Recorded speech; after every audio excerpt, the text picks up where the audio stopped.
Josué de Souza Montello nasceu no dia 17 de agosto de 1917, numa casa do Centro Histórico de São Luís.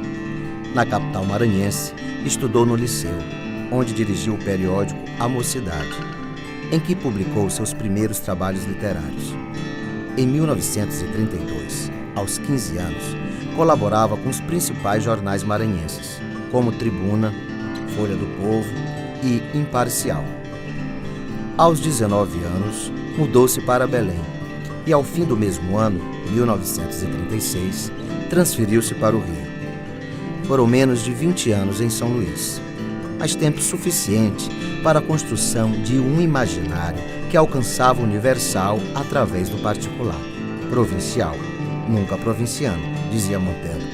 O escritor fazia clara distinção entre os dois termos. Para o primeiro, só existirá a província. Para o segundo, a província conterá também o universo, na complexidade da condição humana. No Rio, logo começou a colaborar em jornais e semanários e depois foi nomeado para um cargo no Ministério da Educação. O ano de 1941 marca a publicação de seu primeiro romance, Janelas Fechadas. Em 1948, é nomeado diretor da Biblioteca Nacional e eleito membro da Academia Maranhense de Letras, ocupando a cadeira número 31. Pouco depois, publicava mais 2 romances, A Luz da Estrela Morta e Labirinto de Espelhos. Josué Montello foi o imortal mais jovem da Academia Brasileira de Letras. Tomou posse em 1955, aos 37 anos, ocupando a cadeira número 29. A década seguinte foi movimentada para o escritor. Em 1956, foi subchefe da Casa Civil durante o governo de Juscelino Kubitschek.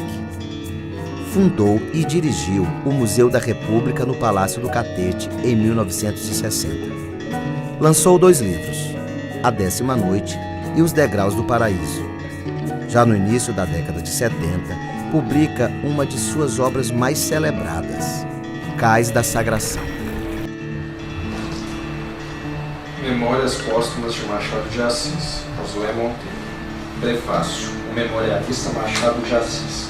O pequeno texto pequeníssimo, seu maior crítico, seu grande amigo, havia-lhe sugerido a publicação de 2 livros, um de teatro e outro de crítica, reunindo os textos dispersos do mestre e companhia. Este, em resposta, concorda com ambas as sugestões, sem esquecer, entretanto, os óbices que teriam que ser superados para que a proposta fosse atendida. Então que admite um novo livro. Mais fácil seriam talvez as memórias. Na correspondência epistolar do romancista com seu crítico, vamos reencontrar a ideia do novo livro, 7 anos depois, agora com a indagação de José Veríssimo, em 11 de janeiro de 1907.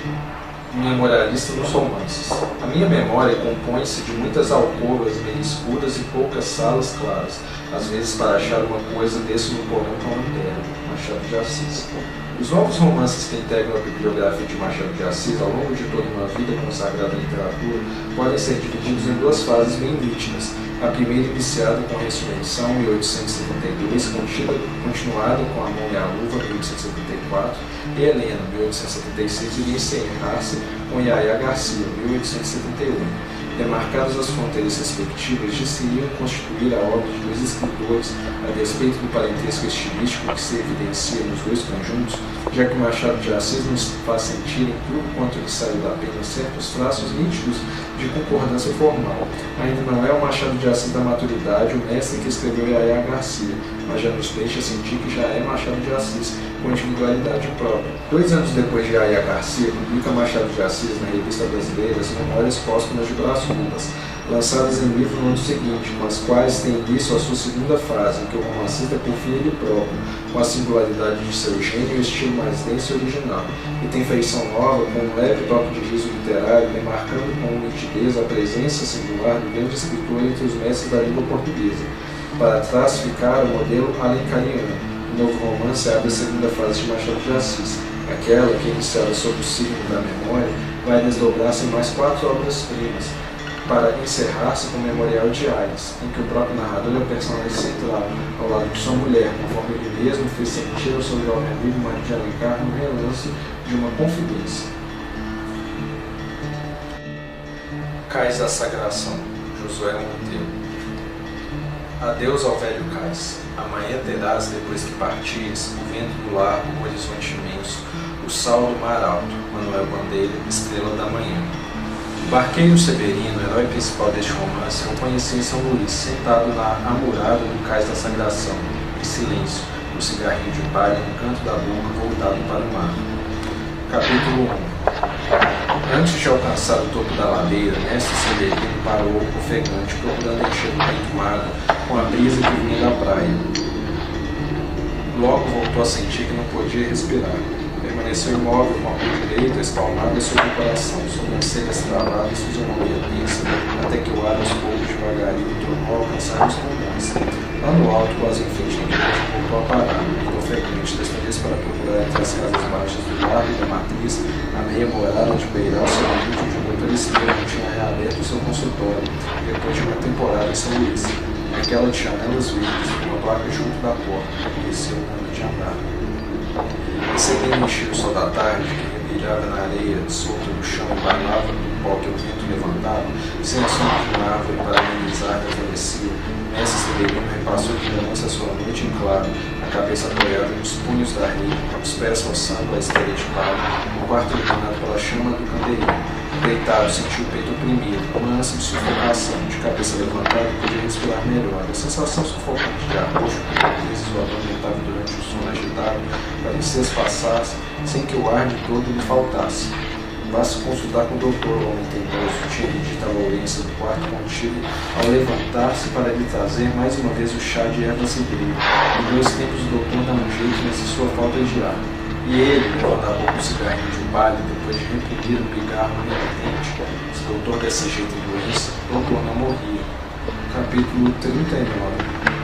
Pendentes de seus ganchos de ferro, à entrada da câmara, os 2 contraventos balançavam na tormenta como incensórios à hora da elevação. Sua débil luz vermelha, que as grossas mangas de vidro protegiam da chuva da ventania, ficou velando o velho barqueiro, noite adentro, enquanto Pedro acudia ao leme e a bujarrão. Quando o mestre Severino voltou a si, ainda com barcos tremolões, o que primeiro viu foram eles, a borda da coberta, na escuridão. A chuva caía forte, porém relâmpagos espaçados, mas o vento amainara um pouco, sem que as ondas cedessem com sua fúria cega em redor do bonança.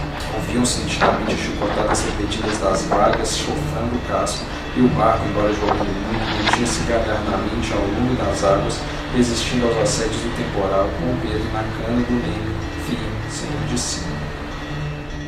Nós não podemos confundir o modernismo de um Oswald de Andrade ou do Mário de Andrade com o modernismo de um Zé Lins Rego ou de um Jorge Lima.